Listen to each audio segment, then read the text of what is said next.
As a candidate and as president, Trump has consistently bashed the nuclear accord with Tehran. The Iran deal was one of the worst and most one-sided transactions the United States has ever entered into. The pact halted much of Iran's nuclear activities, but left a multitude of other thorny topics unaddressed, from Tehran's ballistic missile program to its support for international terrorism. The United States has now embarked on a course that attempts to address all aspects of Iran's destructive conduct, not just one aspect. It's critical that the international community do the same. Some on Capitol Hill applaud the move. I think it's one of the worst deals I've ever seen, and President Trump has every right to change it or tear it up. America's closest allies are urging caution. We need the JCPOA. Scrapping out would be a gift to Iran's hardliners and a first step towards future wars.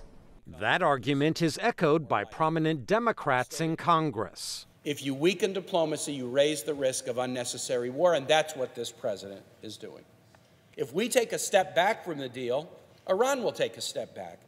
And what will they ask for? That they get to now increase centrifuges or get some of their enriched uranium back? I don't want to give Iran one thing back from this deal. Iran says it is adhering to the nuclear pact, at least for now. But that is not good enough for some Republicans. Under the deal, after the passage of 15 years, the Iranians can enrich and reprocess no matter how they're behaving. Defenders of the accord note that Congress already provided tools to punish Tehran for behavior not covered by the nuclear accord. We've given the power to the president to impose more sanctions on Iran for bellicose behavior, for activities in other countries, for violations of human rights, for violating UN Security Council resolutions on their missile program. The president should use the sanctions power that we just gave him. Under former President Barack Obama, the United States committed to the nuclear accord as an executive agreement that can be revoked, not as a formal treaty binding future administrations. For many Republicans, pulling out would be an appropriate use of President Trump's authority.